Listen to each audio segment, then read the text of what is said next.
الحمد لله الذي هدانا لهذا وما كنا لنهتدي لولا أن هدانا الله والصلاة والسلام على من أرسله الله لتبليغ دينه للأنام وعلى آله وصحبه الكرام وجميع أمته العظام أما بعد.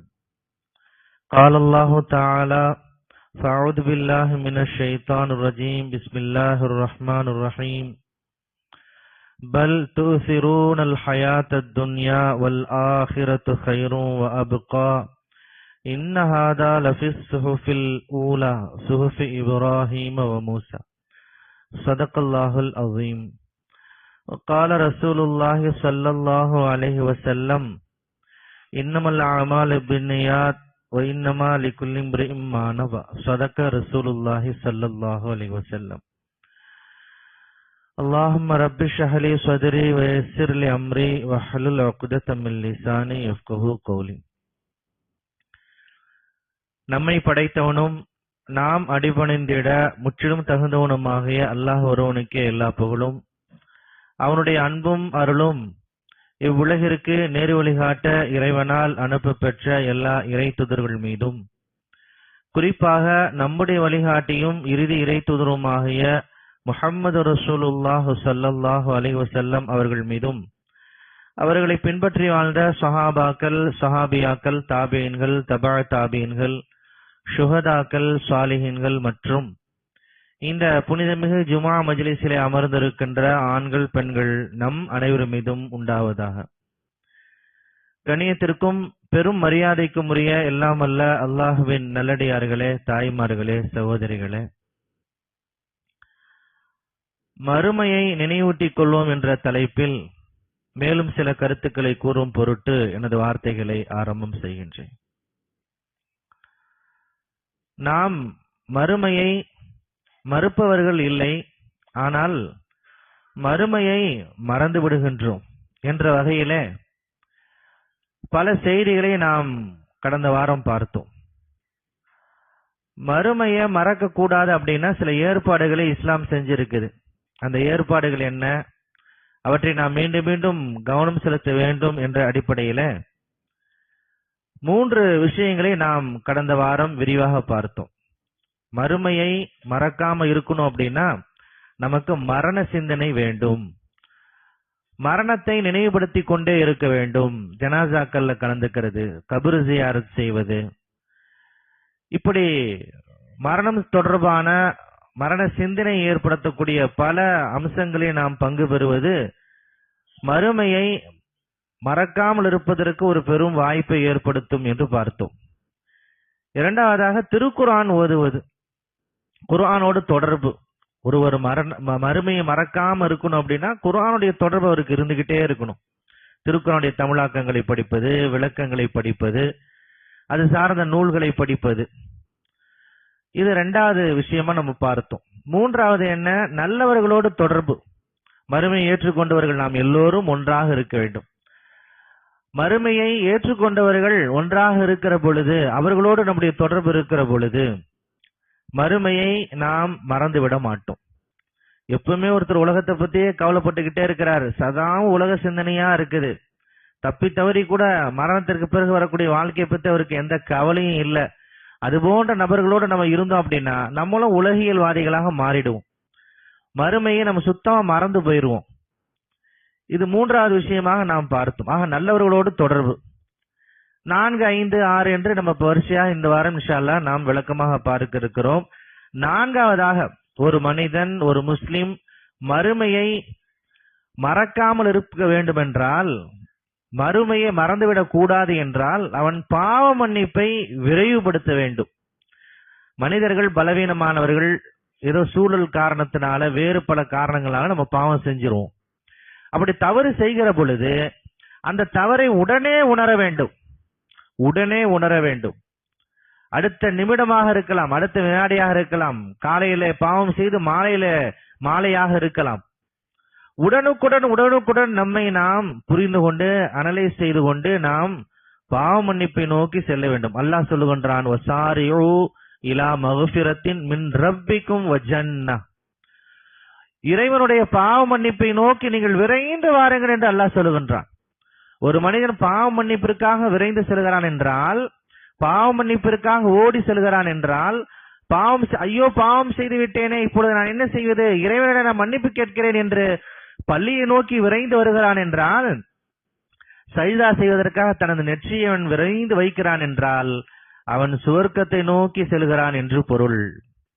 அல்லாஹ் அதைத்தான் குறிப்பிடுகிறான். இலா மக்ஃபிரா வ ஜன்னah, பாவ மன்னிப்பை நோக்கி செல்கிறான் என்றால் சுவனத்தை நோக்கி செல்கின்றான்.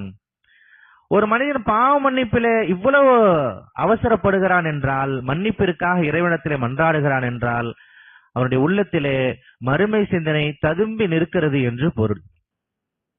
பெருமானார் ஸல்லல்லாஹு அலைஹி வஸல்லம் அவர்கள் ஒரு சமயம் சொன்னார்கள், நான் ஒவ்வொரு நாளும் 70 முறை பாவ மன்னிப்பு கேட்கின்றேன்.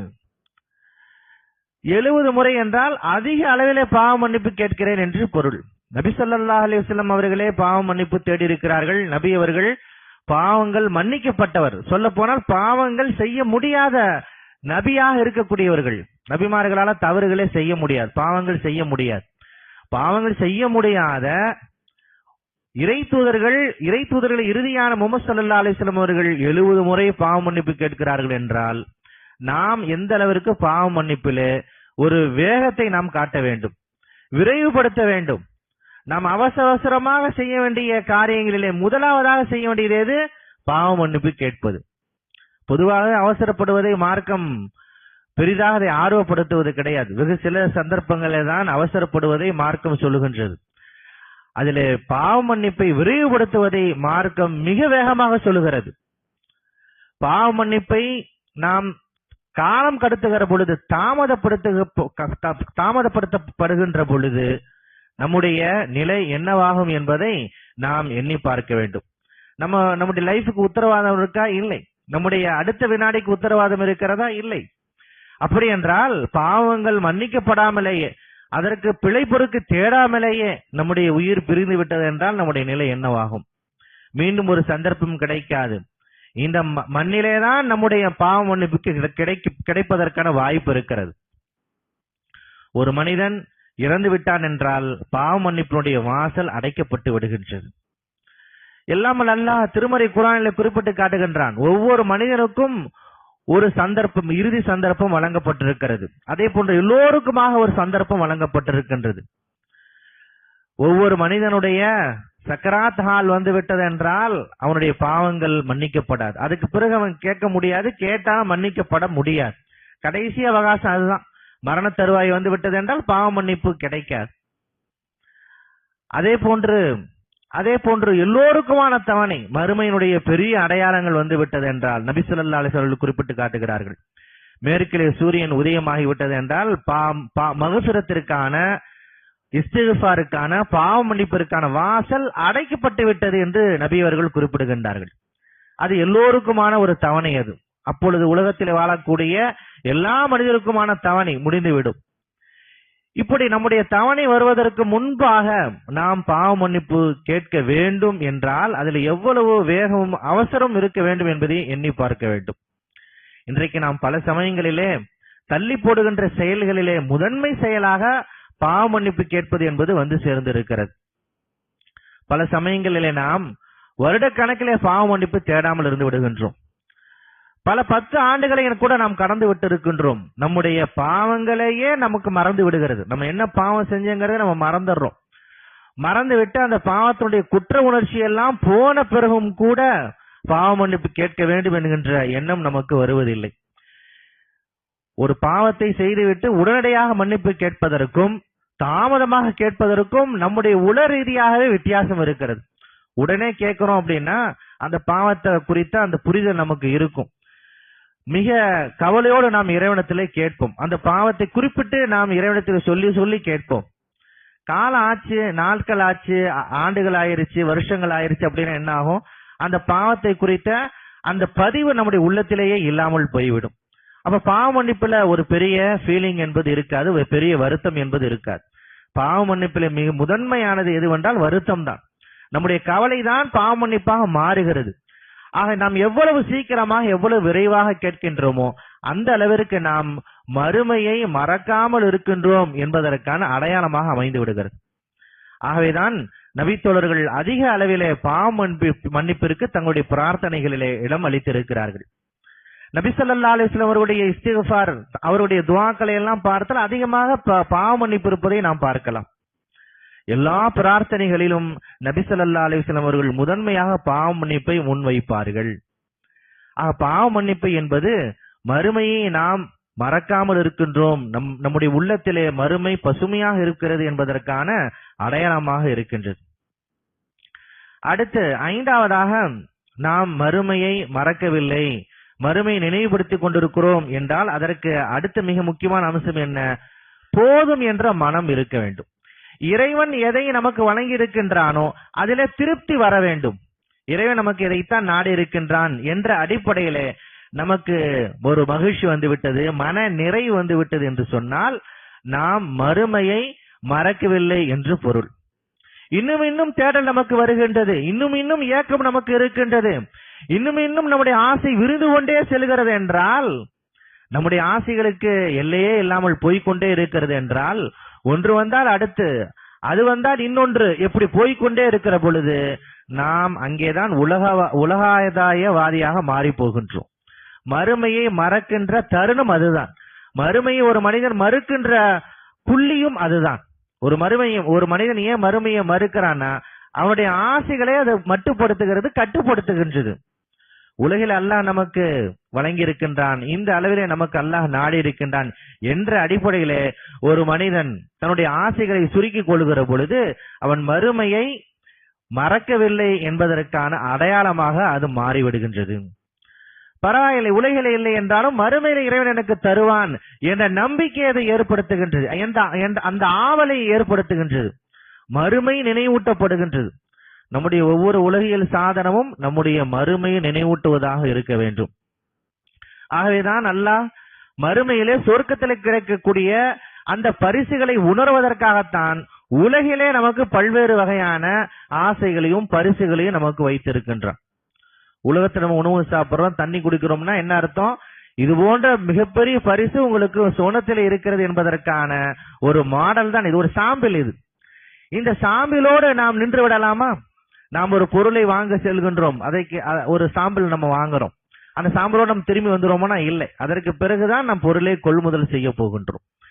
அப்படி என்றால் இந்த உலகத்தினுடைய ஆசாபாசங்கள் அனைத்தும் மறுமையில் கிடைக்கக்கூடிய பரிசுகளுக்கான ஒரு சான்று, ஒரு உதாரணம் என்று அளவிலே நாம் புரிந்து கொள்கிற பொழுது மன நிறைவு என்பது நமக்கு ஏற்பட்டுவிடும்.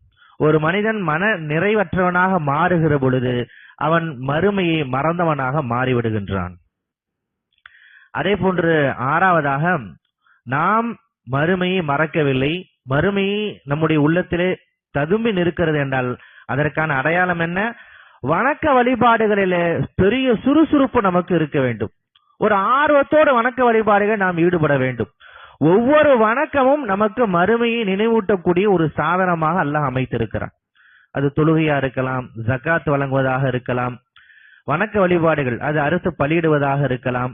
எதுவெல்லாம் வணக்க வழிபாடுகள் என்று சொல்லப்படுகின்றதோ அவை அனைத்துமே மறுமையை நினைவூட்டக்கூடிய ஒரு சாதனம். நம்ம தொழுகிறோம் அப்படின்னா நான் என்னுடைய மறுமை நம்பிக்கை புதுப்பித்துக் கொள்கிறேன் என்று பொருள். நான் நோன்பு நோக்கின்றேன் என்றால் என்னுடைய மறுமை நம்பிக்கையை நான் புதுப்பித்துக் கொள்கிறேன் என்று பொருள். வணக்க வழிபாடுகள்ல சுறுசுறுப்பு இல்லை என்றால் மறுமையை நாம் மறந்துவிட்டோம் என்று பொருள். வணக்க வழிபாடுகளிலே சுறுசுறுப்பு இல்லை என்றால், வணக்க வழிபாடுகளே செய்யவில்லை என்றால் என்ன பொருள்? வணக்க வழிபாடே ஒருத்தர்கிட்ட இல்லை, தொழுகை கிடையாது, நோன்பு கிடையாது, எதுவுமே கிடையாது என்றால் அவர் ஏறக்குறைய மறுமையை மறுக்கிறார் என்று பொருள். ஏனென்றால் அவர் மறுமையை மறந்து விட்டார்.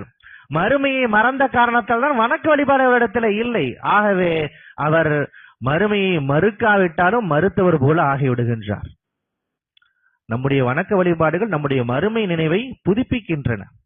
அதில் ஒரு சுறுசுறுப்பு இருக்கின்ற பொழுது அல்லாஹ் சொல்கிறான், இல்லா அலல் ஹாஷியின், இல்லா அலல் ஹாஷியின் இன்னஹா லகபீரத்துன் இல்லா அலல் ஹாஷியின். தொழுகை யாருக்கு பாரமாக இருக்கும் என்றால் இறையச்சம் இல்லாதவர்களுக்கு பாரமாக இருக்கும் என்று அல்லாஹ் சொல்லுகின்றான்.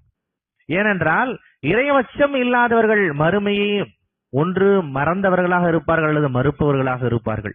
நாம் மறுமையை மறுப்பவர்கள் இல்லை, ஆனால் மறுமையை மறந்தவர்களாக இருக்கின்றோம். ஆகவேதான் தொழுகை நமக்கு பாரமாக இருக்கின்றது. தொழுகை பாரமாக இருக்கிற காரணத்தால் தொழுகை வருகிற பொழுதெல்லாம் நம்முடைய உள்ளத்திலே உற்சாகம் இல்லை, சுறுசுறுப்பு இல்லை, பேரார்வம் இல்லை.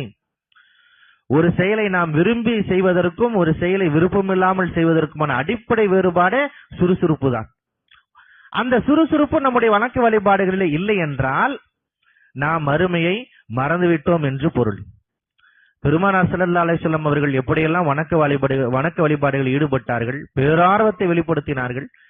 நபித்தோழர்கள் எப்படியெல்லாம் வணக்க வழிபாடுகள் செய்கிற பொழுது ஒரு பெரிய மகிழ்ச்சியை வெளிப்படுத்தினார்கள் என்பதை நாம் வரலாற்றிலே பார்க்கின்றோம்.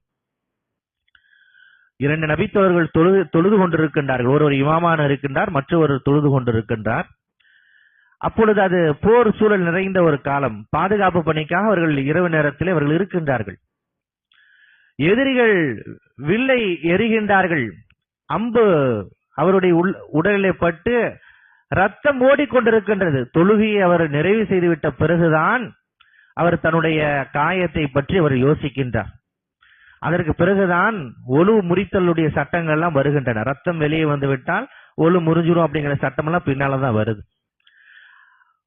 அம்பு தைத்த பிறகும் கூட தொழுகை அவர்களுக்கு சிரமமாக இல்லை. தொழுகை என்பது அவர்களுக்கு பெரும் ஆர்வத்தை தருகிறது என்று சொன்னால் வணக்க வழிபாடுகள் எவ்வளவு பெரிய சுறுசுறுப்பும் ஆர்வத்தையும் அவர்கள் காட்டினார்கள், வெளிப்படுத்தினார்கள் என்பதை பார்க்கலாம். ஆக வணக்க வழிபாடுகளில் சுறுசுறுப்பு என்பது நாம் மறுமையை மறக்கவில்லை என்பதற்கான அடையாளமாக இருக்கின்றது. அதே போன்று விதியை பொருந்திக் கொள்வது. அல்லாஹ் நமக்கு என்ன நாடு இருக்கின்றானோ அதுதான், அதை தாண்டி வேறு எதுவும் நம்மால் செய்ய முடியாது. எல்லாமே அல்லாஹ்வால் வழங்கப்படுகிறது. அது நன்மையாக இருந்தாலும் சரி, தீமையாக இருந்தாலும் சரி. நமக்கு சோதனை எல்லாம் வர்றப்போ நம்ம என்ன செய்யறோம்னா அங்கலாய்க்கிறோம், புலம்புறோம். நன்மைகள் வருகிற பொழுது, மகிழ்ச்சி வருகிற பொழுது நாம் அதை ஏற்றுக்கொள்கின்றோம். மகிழ்ச்சியும் இறைவன் தான் வழங்குகிறான், ஹைரும் இறைவன் தான் வழங்குகிறான், ஷர்ரும் இறைவன் தான் வழங்குகின்றான். ஆரோக்கியமா இருக்கிறோம், அது அல்லாஹ்வால் தான் வழங்கப்படுது. வியாதி வருது, அதுவும் அல்லாஹ்வால் தான் வழங்கப்படுகிறது. இதுதான் விதி. இந்த விதியை நாம் பொருந்திக் கொள்ள மறுக்கிற பொழுது நாம் மறுமையை மறந்தவர்களாக மாறிவிடுகிறோம், அல்லது மறுமையை மறுப்பவர்களாக மாறிவிடுகின்றோம். எல்லாமே அல்லாஹ்வுடைய புறத்திலிருந்து தான் வருகிறது. குல் குல்லும் மின் இந்தில்லா, குல் குல்லும் மின் இந்தில்லா. திருக்குர்ஆனிலே அல்லாஹ் பல இடங்களிலே குறிப்பிட்டு காட்டுகின்றான். குல் குல்லும் மின் இந்தில்லா, அனைத்தும் அல்லாஹ்விடமிருந்து தான் வருகிறது. மூசா அலைஹிஸ்ஸலாம் அவர்கள் அவருடைய மக்களை குறித்து எதிரிகள் என்ன சொன்னார்கள்? இந்த மூசாவும் அவருடைய மக்களாலும் தான் நமக்கு இந்த முசீபத் வந்திருக்கிறது, இந்த பிரச்சனை வந்திருக்கிறது. உடனே அல்லாஹ் பதில் கொடுக்கின்றான், இல்லை, எல்லாமே அல்லாஹ்வுடைய புறத்திலிருந்து தான் வருகின்றது. மூசாவும் காரணமில்லை, மூசாவுடைய மக்களும் காரணம் இல்லை. அல்லாஹ் தான் காரணம். உங்களுக்கு மகிழ்ச்சி வழங்குவோன் அல்லாஹ் தான், உங்களுக்கு சிரமங்களை வழங்குவோனும் அல்லாஹ் தான். உங்களுக்கு ஆரோக்கியத்தை வழங்குவன் தான் உங்களுக்கு நோயையும் வழங்குகின்றான். செல்வத்தை வழங்குபவன் தான் உங்களுக்கு ஏழ்மையை வழங்குகின்றான். பல சமயங்கள்ல நமக்கு மிகப்பெரிய ஒரு முகவாட்டம், நெஞ்சிலே பாரம், வியாபாரம் ஓடல, சரியான பிசினஸ் நடக்கல, நானும் என்னென்னமோ பண்ணி பாக்குறேன், ஒண்ணுமே லாபமே வர மாட்டேங்குது, கஸ்டமரே வர மாட்டேங்கிறாங்க என்றெல்லாம் நாம் மிகப்பெரிய அளவிலே சிந்திக்கின்றோம். காரணம் ஒன்றும் அங்கு ஒன்றும் இல்லை, இறைவனுடைய நாட்டம், அவ்வளவுதான், வேறு ஒன்றுமே கிடையாது. இறைவன் நாடினா எல்லாமே மாறிவிடும். அதற்காக நாம் வேற ஏதாவது செய்ய முடியுமா? இறைவனுடைய மனதை மாற்றுவதற்கு ஏதாவது இருக்கிறதா என்றால் எதுவுமே கிடையாது. இறைவன் என்ன வழங்குகின்றானோ அதை ஏற்றுக்கொள்வதை தவிர நமக்கு வேற எந்த ஆப்ஷனுமே கிடையாது. ஒரு மனிதன் இப்படி இந்த அளவிலே விதியை புரிந்து கொள்கிறான் என்றால் அவன் மறுமையை மறக்கவில்லை என்று பொருள். அதே போன்று அடுத்து பிரார்த்தனைகள் அதிகமாக செய்வது. ஒரு மனிதன் பிரார்த்தனை செய்து கொண்டே இருக்கிறான் என்றால் அவன் உள்ளத்திலே மறுமையுடைய நினைவு இருக்கிறது என்று பொருள். பிரார்த்தனைக்கு நாம் எவ்வளவு நேரங்களை ஒதுக்குகிறோம் என்பது மிக முக்கியமானது.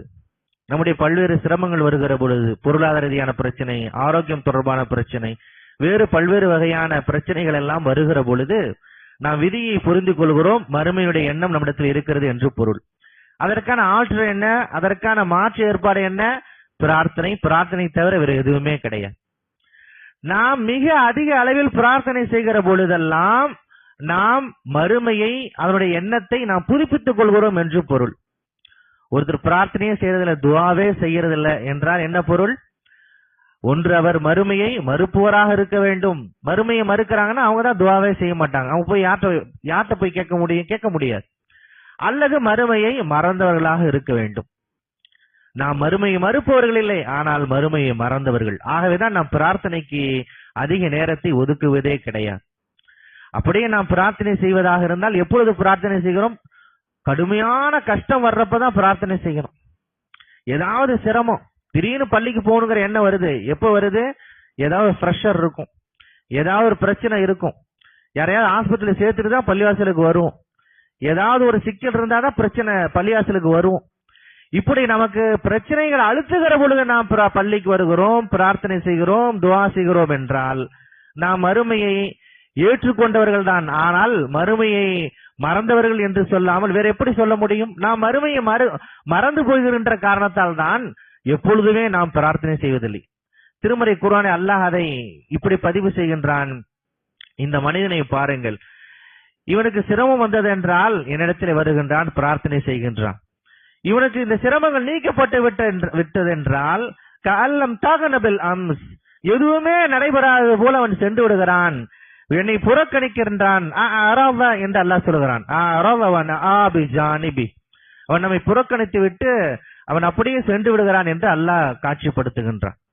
ஆக சிரமங்கள் வருகிற பொழுது மட்டுமில்லாமல் எப்பொழுதுமே நாம் இறைவிடத்திலே பிரார்த்தனை செய்பவர்களாக இருக்க வேண்டும். அதே போன்று 9வது மிக முக்கியமானது, நாம் மறுமையை மறக்கவில்லை. மறுமொழி நினைவு நம்முடைய உள்ளத்தில் எப்பொழுதுமே பசுமையாக இருக்கிறது என்றால் அதற்கு மிக முக்கியமாக நாம் செய்ய வேண்டியது என்ன? ஹராமான விஷயத்தில், தடுக்கப்பட்ட விஷயத்தில் வரக்கூடிய இன்பங்களை நாம் வெறுக்க வேண்டும். ஒரு ஹராம்ல இருந்து ஒரு இன்பம் கிடைக்குதுன்னு வைங்களேன், அந்த இன்பத்தை நம்ம நேசிக்க கூடாது, அந்த இன்பத்தை நாம் அனுபவிக்க கூடாது, அதை வெறுக்க வேண்டும். பெருமானார் ஸல்லல்லாஹு அலைஹி வஸல்லம் அவர்கள் சொன்னார்கள், அந்நிய பெண்களை பார்ப்பதை விட, அந்நிய பெண்களை தொடுவதை விட மின் அன் தமஸ்ஸ நார், நரகம் உன்னை தீண்டுவது மிக மேலானது என்று நபி ஸல்லல்லாஹு அலைஹி வஸல்லம் குறிப்பிட்டு காட்டுகிறார்கள். வேறொரு அறிவிப்பிலே சொல்கிறார்கள், இரும்பாலான சீப்பு உன்னை கிழிப்பதை விட அது மேலானது என்று நபி அவர்கள் குறிப்பிடுகிறார்கள். நாம் அதை எப்படி உணர வேண்டும் என்றால், அந்த வலி பரவாயில்லை என்று நாம் உணர வேண்டும். இன்றைக்கு நாம் ஹராம்களிலிருந்து இன்பம் பெறுவதைத்தான் மிக அதிக அளவிலே நேசிக்கின்றோம். அதற்காக நாம் நேரத்தை ஒதுக்குகின்றோம். ஆபாசம் பார்ப்பது நமக்கு வெறுப்பிற்குரியதாக மாற வேண்டும். அந்நிய பெண்களை பார்ப்பது நமக்கு வெறுப்பிற்குரியதாக மாற வேண்டும். அதனுடைய இன்பத்தை நாம் வெறுக்க வேண்டும். ஹராமுடைய இன்பத்தை ஒரு மனிதன் வெறுக்கிறான், ஒரு இளைஞன் வெறுக்கிறான் என்றால் அவன் மறுமையை மறக்கவில்லை என்று பொருள். ஹராமிலே ஒரு பெரிய ஈடுபாடு நமக்கு இருக்கிறது, அதனுடைய இன்பத்தையே நாம் மீண்டும் மீண்டும் நம்முடைய மனம் கேட்கிறது என்றால் நாம் மறுமையை மறந்துவிட்டோம் என்று பொருள். நாம் தூங்குகிறோம், காலையில தூங்குகின்றோம். தூங்குவது என்பது மார்க்கம் நமக்கு ஒரு அற்புதமான ஒரு நியமத்தாக வழங்கி இருக்கின்றது. ஆனால் சுபுஹ் தொழாமல் தூங்குவது அது மிகப்பெரிய ஹராம். ஆனால் அந்த ஹராமிலே தான் நாம் இன்பம் கண்டு கொண்டு இருக்கின்றோம். எத்தனை நாட்கள் நாம் அந்த இன்பத்தை லயித்து நாம் அனுபவித்துக் கொண்டிருக்கின்றோம். ஆண்டு கணக்கில், பல 10 ஆண்டு கணக்கில் நாம் ஃபஜ்ர் தொழுகையை விட்டு அதனால் வருகின்ற அந்த இன்பத்தை நாம் சுவைத்துக் கொண்டிருக்கின்றோம். ஹராம்களின் மூலமாக வரக்கூடிய அந்த இன்பத்தை ஒரு மனிதன் வெறுக்கின்ற பொழுதுதான் அவன் மறுமையை மறக்கவில்லை என்பது நிரூபணமாகிறது. அதே போன்று 10வதாக மிக முக்கியமான ஒரு அடையாளம், நாம் மறுமையை மறக்கவில்லை என்பதற்கான மிக முக்கியமான ஒரு அடையாளம் பெருமானார் ஸல்லல்லாஹு அலைஹி வஸல்லம் அவர்கள் குறிப்பிட்டு காட்டுகின்றார்கள். ஆயத்துல் முனாஃபிக்குடைய அடையாளம் என்ற பட்டியலை நபி அவர்கள் சொல்கிறார்கள். மூமின்களுடைய அடையாளம் என்ன என்பதை பற்றி பெருமானார் சொல்லுகிற பொழுது, இன்னல் முஃமின லயகுலு பிமிஅன் வாஹிதா, மூமின் ஒரு வயிற்றுக்காக சாப்பிடுகின்றான். ஆனால் முனாஃபிக் இன்னல் முனாஃபிக வல் காஃபிர லயகுலு சபஅத அம்ஆ, 7 வயிற்றுகளுக்காக சாப்பிடுகிறார்கள் என்று நபி ஸல்லல்லாஹு அலைஹி வஸல்லம் குறிப்பிட்டு காட்டுகிறார்கள். அதிகமாக சாப்பிடுவது என்பது நாம் மறுமையை மறந்துவிட்டோம் என்பதற்கான ஒரு அடையாளமாக நபி அவர்கள் குறிப்பிடுகிறார்கள். திருக்குர்ஆனும் இதை குறிப்பிட்டு காட்டுகிறது. வல்லதீன கஃபரு யதமத்தஊன் வயகுலூன் கமா தஅகுலுல் அன்ஆம், யார் இறைவனை நிராகரிக்கின்றார்களோ, யார் மறுமையை மறுக்கின்றார்களோ அவர்கள் இந்த கால்நடைகள் உண்பதை போல உண்கிறார்கள், அவர்கள் இந்த உலகத்திலே சுகத்தை எடுத்துக் கொள்கிறார்கள் என்று அல்லாஹ் குறிப்பிட்டு காட்டுகின்றான். சாப்பிடுவதை ஒரு அடையாளமாக அல்ல, அது ஒரு சிம்பல், அது ஒரு அடையாளம். நம்ம உலகத்தை எவ்வளவு நேசிக்கிறோம் என்பதற்கான அடையாளம் அது. ஒரு மனிதன் உண்பது, உடுத்துவது, நபி ஸல்லல்லாஹு அலைஹி வஸல்லம் குறிப்பிடுகிறார்கள். இந்த உலகத்திலிருந்து நீங்க என்ன எடுத்துக்கிறீங்க? சாப்பிடுவது, அதே போன்று ஆடை உடுத்துவது, உறங்குவது, இதை தவிர வேற என்ன இன்பத்தை நீங்கள் எடுக்கிறீர்கள் என்று நபி ஸல்லல்லாஹு அலைஹி அவர்கள் கேட்கின்றார்கள். ஒரு மனிதனுடைய உலக இன்பம் என்பது எங்கிருந்து தொடங்குகிறது என்றால் உண்பதிலிருந்து தொடங்குகிறது. உணவின் மீது ஒரு பெரிய பேராசை, எல்லா உணவுகளையும் உண்ண வேண்டும், மிக அதிக அளவிலே உண்ண வேண்டும், அடிக்கடி உண்டு கொண்டே இருக்க வேண்டும். இந்த எண்ணம் என்பது உலகத்தை நாம் அடைய வேண்டும் என்பதற்கான முதல் அடையாளமாக மாறிவிடுகிறது. முழு உலகத்தையுமே ஒருவன் அனுபவிக்க வேண்டும் என்று நினைப்பதற்கான அடையாளம் எங்கிருந்து தொடங்குகிறது என்றால் அவனுடைய உணவு உண்பதிலிருந்து தொடங்குகிறது. ஒருத்தருக்கு உணவுல ஒரு பெரிய ஒரு நாட்டம் இல்லை, பெரிதாக அதை எடுத்துக்கொள்வதில்லை என்றால் அவர் மறுமையை மறக்கவில்லை என்பதற்கான அடையாளமாக அது மாறி போகின்றது. உணவு உண்பதிலே இவ்வளவு பேராசை கொண்டவனாக இருக்கிறான் என்றால் இவன் மற்றவருடைய சொத்துக்களை சுரண்டுவதில் எவ்வளவு பேராசை கொண்டவனாக இருப்பான், சொத்துக்களை சேர்ப்பதில் எவ்வளவு பேராசை கொண்டவனாக இருப்பான், பல்வேறு வகையான உலக ஆசாபாசங்களை அடைந்து கொள்வதிலே எவ்வளவு பேராசை கொண்டவனாக இருப்பான் என்பதற்கான அடையாளமாக அது மாறிவிடுகின்றது. ஆகவேதான் திருக்குர்ஆன் அதை குறிப்பிட்டே காட்டுகிறது. அவர்கள் கால்நடைகளை போன்று உண்பார்கள் என்று அல்லாஹ் குறிப்பிட்டு காட்டுகின்றான். இப்படி பல்வேறு அடையாளங்களை திருக்குர்ஆன் சொல்லுகிறது, ஹதீஸ் சொல்லுகின்றது. இவற்றையெல்லாம் நாம் கடைபிடிக்க வேண்டும். ஏன்? நாம் மறுமையை மறுப்பவர்களை, நாம் மறுமையை மறந்தவர்களாக இருக்கின்றோம். மறுமையை மறந்தவர்களாக இருக்கக்கூடாது என்றால் இந்த பல்வேறு அம்சங்களை நம்முடைய வாழ்வில் நாம் கடைபிடிக்க வேண்டும். நம் மறுமை நினைவு நம்முடைய உள்ளத்தில் எப்பொழுதுமே ததும்பி நிற்க வேண்டும். அப்பொழுதுதான் இந்த உலக வாழ்க்கையினுடைய பயனை நாளை மறுமையை நாம் உணர முடியும், எடுத்துக்கொள்ள முடியும்.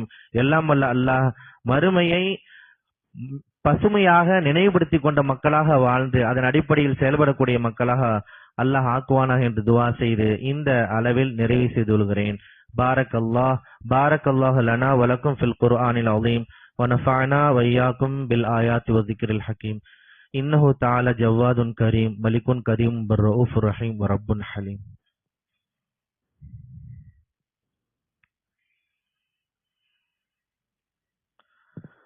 அல்ஹம்துலில்லாஹ்.